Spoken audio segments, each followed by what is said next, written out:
Bonjour et bienvenue sur Métro Boulot Finito, le podcast qui change les codes du travail et qui veut en finir avec la routine métro boulot dodo. Dans ce podcast dédié au travail, on parlera efficacité, relations au travail, bien-être, mais aussi vision du travail de demain. Je m'appelle Marline et je vous aide à booster votre efficacité sans vous épuiser. J'espère que vous êtes en forme parce que c'est parti pour un nouvel épisode. Bonjour. Est-ce que vous connaissez cette sensation ? Vous savez, vous avez bossé toute la journée, vous avez répondu à des mails, vous avez assisté à plein de réunions, vous avez couru en fait dans tous les sens, mais au final, vous courez dans tous les sens, vous êtes sous pression, mais vous avez l'impression de n'avoir rien fait de très très concret.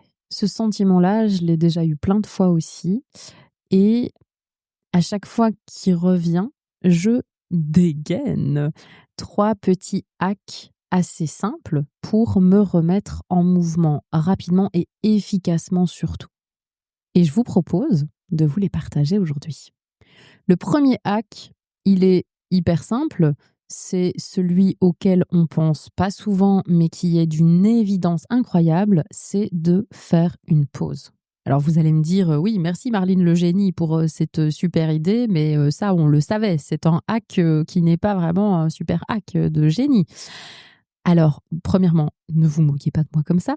Deuxième, j'aime bien parce que c'est moi qui m'auto-vanne, et puis après je vous dis, ne le faites pas. Donc qu'est-ce que je vous disais ? Oui, donc ce hack, je vous le rappelle, parce que on l'oublie trop souvent. Et encore plus quand on est en train de courir partout, tout le temps et qu'on a une journée qui est hyper chargée et hyper en pression. C'est vraiment la journée où on va se dire, j'ai pas le temps de prendre une pause. Or, la pause, c'est vraiment primordial pour vous. Et justement, ce fait de ralentir un peu, de vous poser ne serait-ce que 5 minutes, ça peut vraiment vous aider aussi à remettre vos idées au clair et à repartir en étant bien focus.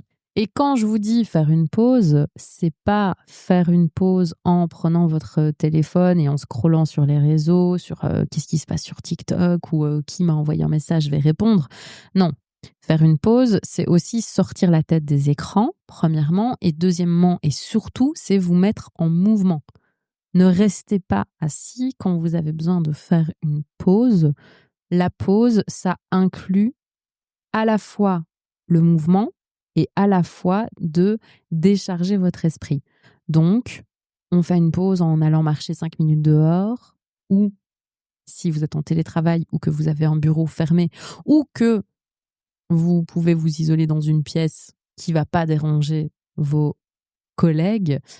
Je mets la musique à fond, ma musique préférée du moment, et je danse, je me laisse aller sur la musique et je décharge tout ce qu'il faut décharger à la fois de mon esprit, mais aussi toutes mes tensions au niveau de mon corps. Donc, c'est vraiment hyper important quand vous faites une pause, de vous lever de votre poste de travail, de déconnecter des écrans et d'arriver à instaurer un peu d'espace et de vide pour que votre esprit puisse se décharger et se reposer aussi.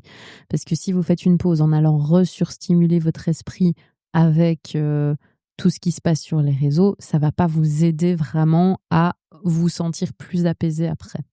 Le deuxième hack que j'aime bien, et ça c'est souvent si la mini-pause ne suffit pas, ou en tout cas la pause juste en allant marcher, en vous dégourdissant, en vous changeant un peu les idées, si ça ne suffit pas, vous pouvez faire ce que j'appelle le scanner mental express entre guillemets. Donc c'est prendre quelques minutes pour vous poser ces 3 questions, et ça va vraiment vous permettre de dégager rapidement des pistes d'action.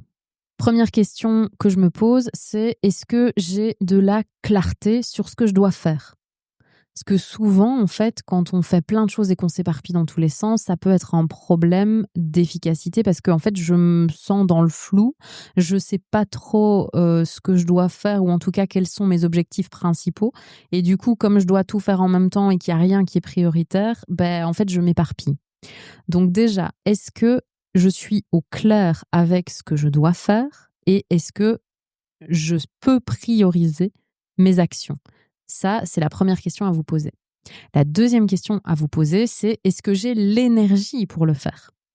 Donc là, est-ce que je suis dans un moment où j'ai beaucoup d'énergie, où j'ai très peu d'énergie? Est-ce que je suis fatiguée?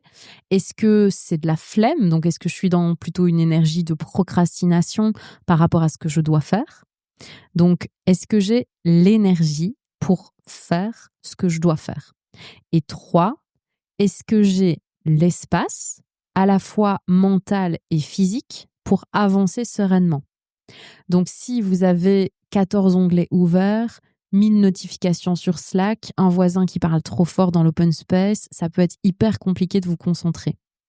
Donc, posez-vous la question aussi, est-ce que j'ai l'espace physique et mental qui est suffisamment dégagé que pour pouvoir effectuer mes tâches, mon travail en toute sérénité?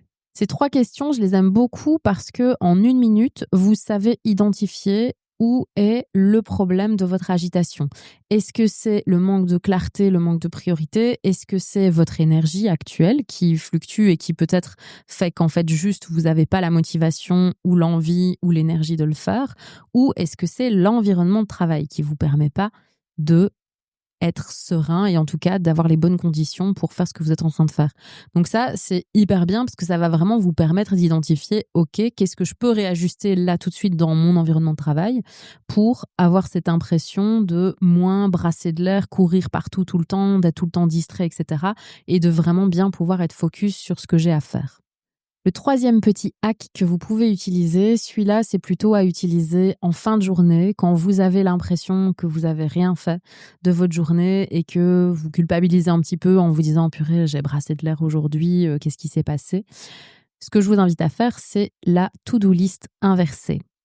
Je ne sais pas si j'en ai déjà parlé dans le podcast ou pas, mais c'est un petit reminder si jamais je vous en ai déjà parlé.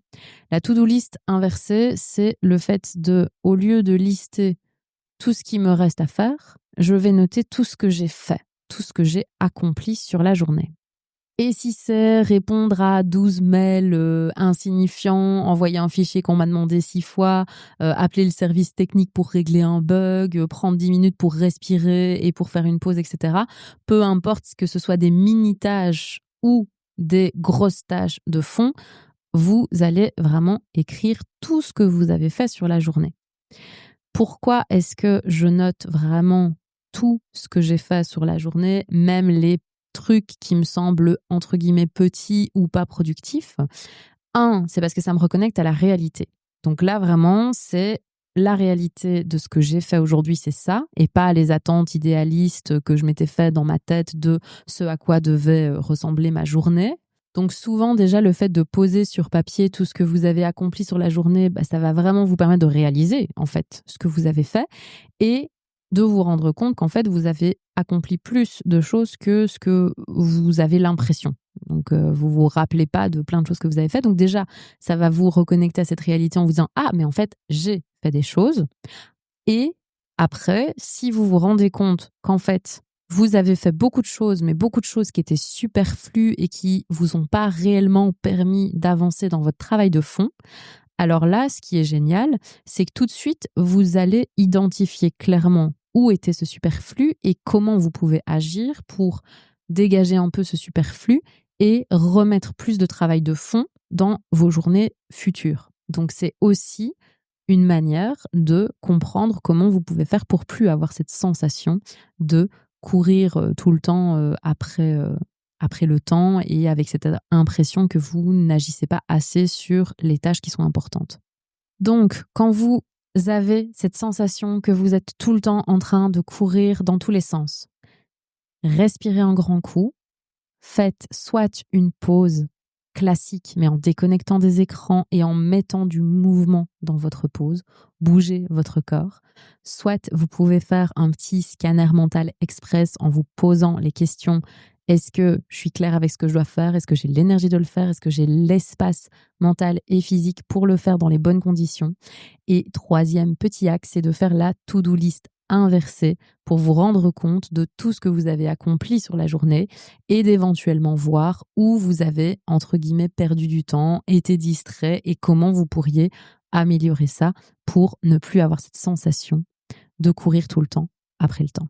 Alors en plus, dans la plateforme Breathe que j'ai développée, il y a un espace boussole intérieur dans lequel vous allez pouvoir encoder justement les petites informations sur votre scanner mental, sur votre to-do list inversée, etc. Donc il y a un espace qui est prévu pour, donc vous n'avez même pas d'excuse de ne pas le faire en plus.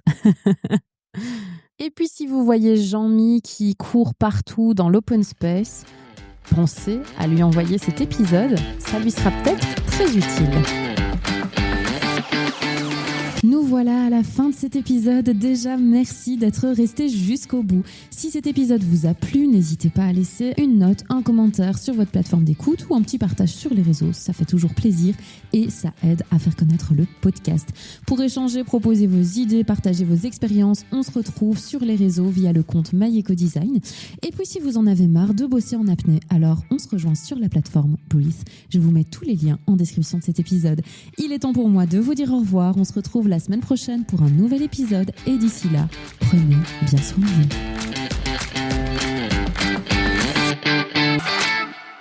Comment ça, t'es encore là? T'es pas en train de tester un des 3 hacks que je viens de te donner pour cette semaine? Bon allez, d'accord. Pour te remercier d'être resté, cette semaine, pas de petits dévoilages ou de petits spoilers sur la semaine prochaine et la thématique de la semaine prochaine, mais un petit livre que je te conseille qui s'appelle Le Capital et idéologie de Thomas Piketty. Alors, il y a la version illustrée. Parce que Capital et idéologie, c'est un livre qui est quand même une très très grosse brique. Je ne sais plus combien de pages il y a, mais à mon avis, il y en a vraiment beaucoup. Donc c'est assez costaud. Mais par contre, il y a la version illustrée. Donc c'est une BD en fait qui t'explique un petit peu tous les grands principes de l'économie et de l'évolution aussi du capitalisme. Et je trouve que c'est hyper méga intéressant. Et la BD, elle te permet de saisir un peu les concepts de base. Après, forcément, si tu veux aller plus loin, je t'invite à lire le livre vraiment pas condensé, mais de Thomas Piketty. Mais j'ai adoré cette BD. Elle se lit en 2 heures max et c'est vraiment hyper, hyper riche en infos et hyper intéressant. Donc voilà pour la petite ressource de la semaine. Moi, je te dis à la semaine prochaine pour un nouvel épisode et d'ici là, prends bien soin de toi.